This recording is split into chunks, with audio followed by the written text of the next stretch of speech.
stalemate on a contract extension. I've checked in on this today, and sides are sort of waiting. Not a lot of movement on this front. The Bengals do want to extend Henderson. Henderson wants to be a Bengal. They want to work something out, but they know that there is work to do based on this ballooning pass rush market, well above $30 million per year. The Bengals did draft pass rusher Shamar Stewart in the first round. That should not affect their Henderson plans, I'm told. And you got George Pickens. Trade talks or any sort of buzz around that has cooled. There was a little bit of smoke out of the draft, but I was told that Pickens, in the end, wants to be in Pittsburgh. Sort of flirted with a trade request, but in the end, loves Mike Tomlin, wants to be a part of things. And from the Steelers' perspective, they want to keep all their arsenal intact because of the quarterback situation. They want to look attractive with the wide receivers. Well, there you have them. Aaron Rodgers. You like that segue? I do. So, I continue to hear that the Steelers remain optimistic here.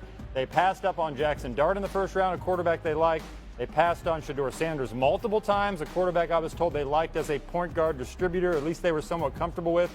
Passed on him, took Will Howard in the 6th round. So all signs continue to point to Rodgers being in Pittsburgh, but it's his first foray into free agency in his 20-year career, so there will be no bold predictions right now. And as Rodgers said when he was on the Pat McAfee show, which is the most recent time we really heard from him, he's not in any rush to make anything happen, so we all wait and see if anything will happen. All right, speaking of quarterback situations, this one's a little more figured out in some ways. Let's zero in on the Giants. Russell Wilson and Jameis Winston already in the QB room. As you see there, them taking Jackson Dart in round 1 of this year's draft.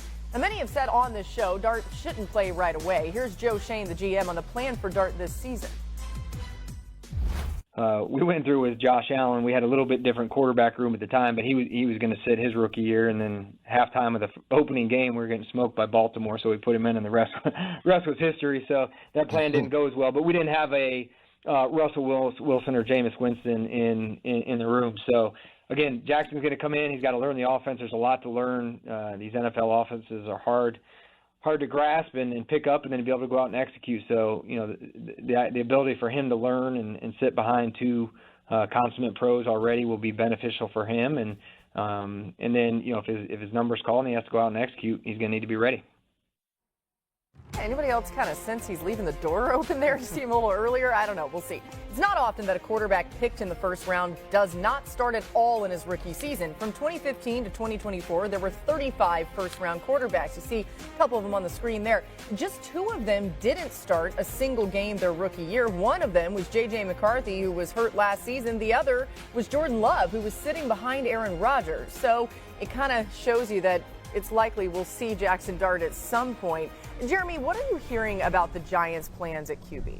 That the stage is set for Jackson Dart to sit an extended period, and that's ultimately what the New York Giants want. Russell Wilson's in pole position to be QB1. It's similar, I'm told, to his Pittsburgh situation, that the job is loosely yours. As long as you continue to produce and earn it, then you can keep it. Now, we know in the NFL that could change week to week in a hurry. But the fact that they added Jameis Winston as well, the fact they feel stronger across the roster, particularly on defense, where that defensive line should be really good, they feel like they can win games with just capable, turnover-free quarterback play, that they don't really have to rush this. The feeling I get talking to other teams is that Dart was one of the quarterbacks in particular that did need some time coming from Ole Miss system. So we'll see. Pressure could change things, but for the most part, their blueprint is to sit Dart for a while. I know, it's a totally different story if they're not doing well and the fans start clamoring. Tim, you think Russ makes it through the season with Dart there?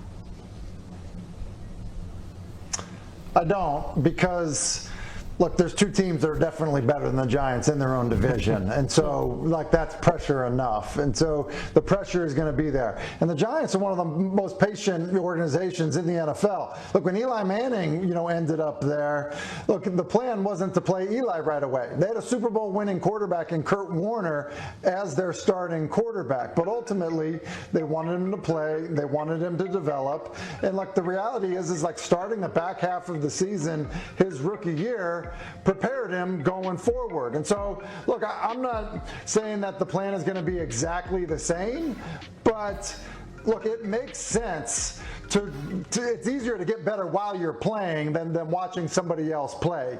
He's got all kinds of talent, Jackson Dart does. He's got plenty of time on task. He's not one of these quarterbacks that's come into the NFL with 20 snaps or 20 starts under his belt. He's experienced. I don't think there's any question we see him as the starting quarterback at some point this season for the New York Giants.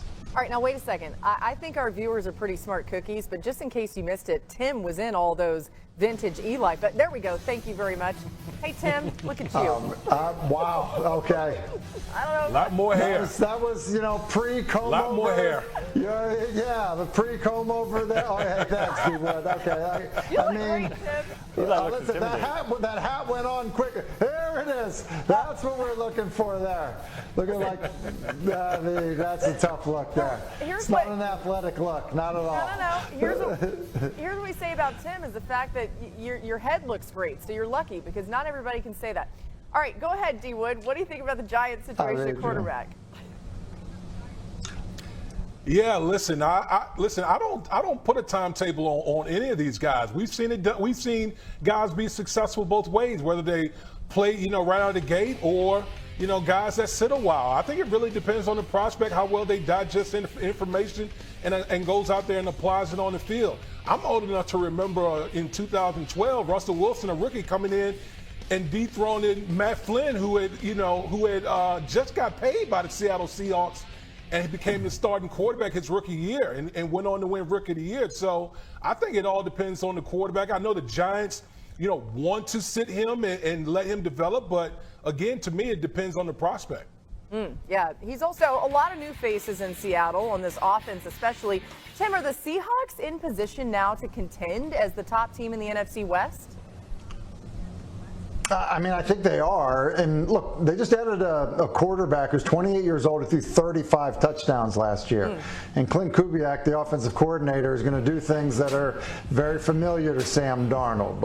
I would expect him to play great. Look, does Cooper Kupp need to stay healthy? Yeah, that would be a massive, boost to them offensively. But I love the additions on offense. You mentioned DeMarcus Lawrence. So, let me get this straight. You had a quarterback that threw 35 touchdowns and an elite pass rusher. Yeah. Those are good signs to what really was already a talented football team, especially on the defensive side of the ball. They've got length, they've got speed, they're well coached on that side. I like what Seattle looks like a lot, and I think Darnold does well there. Yeah, listen, I think the biggest question for me as it relates to the Seattle Seahawks is they got to fix their offensive line. Their offensive line was definitely below average.